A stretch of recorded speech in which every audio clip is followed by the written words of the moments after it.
Look at the little sliver of the moon up here. Good morning, everybody.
Yesterday we had a wedding here yesterday evening, Christians from Galilee.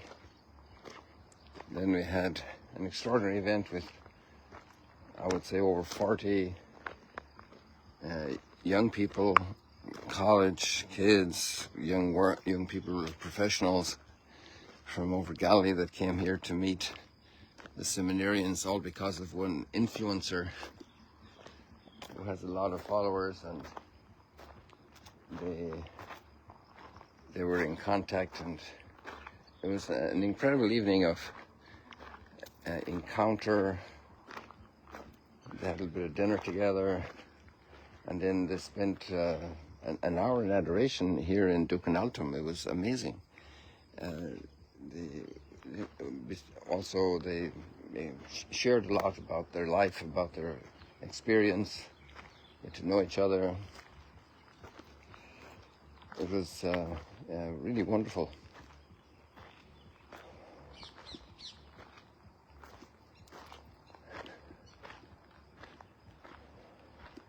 I gained a lot of insight into the life of the young Christian professionals.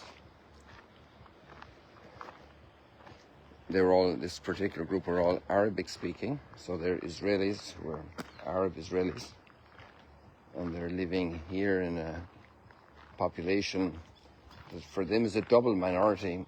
First of all, it's an Arab-speaking population. It's a minority in Israel.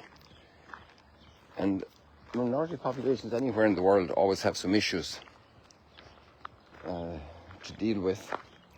It's just the way life is, the way society is, in a natural way. And then within the Arab population, they're also a minority because the majority are Muslim. There are also Druze, which is another minority. There's an ethnic minority, Bedouin, and these are Arab Israelis, but they're a religious minority within the Arab-speaking world here. So it's interesting how the challenges they face, and also there's their desire to be just wonderful neighbors, and to share the life. And most of them are university graduates and people studying still, and have work in the industries and high tech especially, the majority. And they got to know each other during their life in college through prayer meetings, and it's very interesting to see also their zeal for the faith, that they want to live their identity in a world that has its challenges for them. I found this particularly interesting, and it also kind of coincides with the readings we have today and the questions this young man has for Jesus, and the challenge the people had living among other peoples, how to live among other peoples. One solution historically has been to eliminate the other peoples, and we have histories of ethnic cleansing, just a whole story of growing violence and challenges in the dealings with each other, and that's a power play politically. And obviously the conscience of humanity has become very keen on these points, and the respect for the human being obviously is counter to a politics of ethnic cleansing, how to make space for the other, how to live with the other, how to interact with the other, with another minority, with a difficult minority, with a minority that doesn't share all the values we share. In the past, there was a certain kind of peace when we were the only ones around, and then there weren't any ones that were majorly different to us. But when we have that situation, how do we do it? It was an interesting case in Ireland, at least from the perspective I understand. I accept further enlightening to understand it more, because I'm out of Ireland for a long time, but at least in school we learned how the Irish state gave extraordinary economic incentives and advantages to the Protestant minority that lived in Ireland, in the 26 counties of Ireland, the Republic of Ireland. And in order that they wouldn't feel that they were being ejected, now that a Catholic majority regained their legitimate political ability to run the island, and they gave incentives for busing for the children and for school, in many ways. So it was a different kind of reaction and response to achieve a good equilibrium and a good position for those people whose ancestors had come to Ireland and developed there during the English occupation of Ireland. We have these problems worldwide today. After World War II, there were major population displacements that obviously caused an awful lot of hurt. And today we're seeing also major population displacements happening through immigration, forced immigration, through discrimination, through war. So these are big challenges for humanity today. And we read this introduction to the book of Judges. It's in the later part of chapter 2 of the book of Judges. So the story of the beginning of the book of Judges, chapter 1 and a bit of chapter 2 kind of gives an account of the continuation of the tribes, the 12 tribes getting settled, and kind of a scorecard on how they were doing in that process. And then we have this text that's kind of a summary of all of the book of Judges, and it describes a pattern of, in general, how things go. So we have the cycle of judges. These are leaders of the people, and these judges are people moved by God's grace to come to rescue his people from their miseries of being subjected by the neighboring peoples. And then they are given victory, and they all seem to be clearly through God's intervention on their behalf. It's not just that they were by themselves dominant, but that they were given victory. And the people then renew their fervor to God, but very quickly, as their status quo improved materially, they lost their fervor and went back to their own ways and did not live according to the covenant, and had many behaviors completely abhorrent and aberrant from the agreement with God. And that would be particularly the 10 Commandments, basic principles. Now, if you look at the 10 Commandments, which are brought up today as well, and the question of the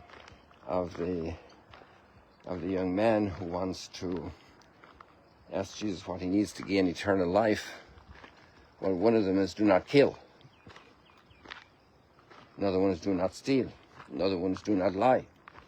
So imagine a society where these behaviors would not be condemned. Then anybody could kill anybody. Anybody could steal from anybody. Anybody could say anything that wasn't even true. There couldn't be any serious deal made. There couldn't be any solid relationships built on truth, because you could be lying. So we're touching like the very core fiber of the possibility of human society. And the problem is then when people allow themselves to behave like that, and they think it's funny to cheat somebody, and they go and have a party to celebrate that they cheated somebody and got a great advantage over them. And that's the beginning of disorder and chaos, a lack of peace, conflict, and the corruption of the human being. And so the people fall away from the covenant of God, and they do also religiously abhorrent practices that are mentioned many times in the scriptures, and later on by the prophets in the next generation after the judges. We have kings and then prophets to speak to the kings in their faults and failings. And so it's the whole battle of humanity is being described here in these readings, of how we fall into a terrible misery then when we go down that road, and when we kill and steal and cheat, and we can kill people at different stages of existence. We can kill people even before they're born, and we can do it with impunity. We can do it. We can even create human rights to do it and call it a right that I can kill a human being. We can have legislation for euthanasia. We can kill human beings. We can also not carry out justice. We can allow situations of grave disorder happening in certain communities and societies in different parts of the world, and we just leave it like that. We don't deal with it. And we can still build equipment to go to the moon and to go to the stars and to fly from New York to Tokyo in 45 minutes. And we can do all this magnificent dominion of the world, and yet we have it so difficult to live with our brothers and sisters, and we repeat Cain and Abel all over again. So the Bible touches these themes which are crucial for humanity. And the readings today tell us the same. And here we have the young men asking Jesus, what's the most important thing for the kingdom?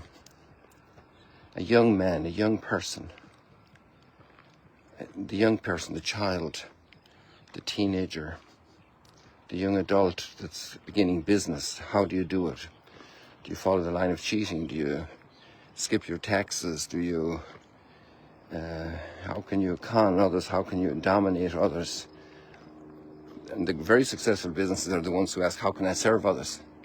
What can I produce that's going to serve a need?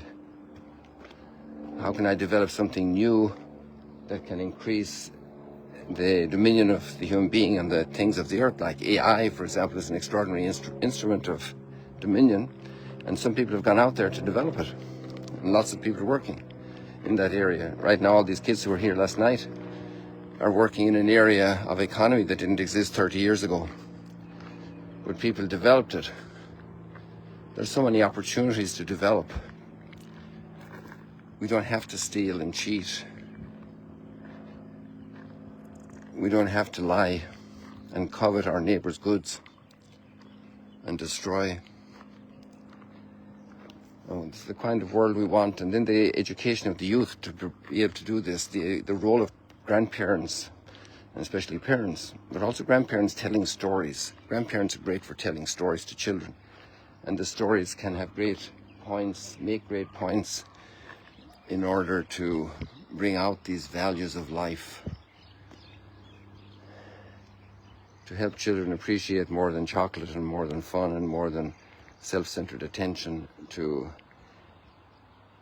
bring them up, to raise them, to help them to mature, to discover true happiness, that these young plants coming up will become major trees in the world, society, contributors, and looking to serve others, not just looking to have it their way, not just looking to to indulge, it's a big challenge. It's a big challenge. And the best way that can be done is primarily through example. When parents and grandparents are expressing their concern practically and positively with action of improving the world around them, of helping people in need, that's the greatest thing the children can see. That's the greatest lesson the children can have. They're stopping for somebody in need. They're getting together to help somebody that on their own they couldn't help, but they'd build a little group to deal with an issue. I actually saw that when I was a child at home. There was an issue in our locality, and the people got together and they addressed it and they brought about some solutions. Amazing, you know. And that was an education for my generation, to see that happening. But then it's very easy to forget it. And then we have certain comfort zones we go back into, and then we can lose our zeal and our drive. So it's a constant cyclical recurrence that the reflection in the book of Judges we have today helps us to understand and to process, to gain wisdom. People, God bless you. See you later, alligators. Think of, well, maybe the first thing to do today would be to say a prayer for the grandchildren and the children. Come on, turn around. I can never get this done with my right hand. I have to turn my thumb here to it. There we go. And ask the Lord for, what's the story you need to tell the children today and the grandchildren? What's the conversation you can provoke through events in the news, and in a constructive, positive way. Some little problem in the house or in the neighborhood, in the family, we can fix together. These experiences are very, very, very helpful for humanity. Remember us, Lord, as you favor your people, because God always loves us. God loves humanity, every human being, because we're all an image and likeness of his.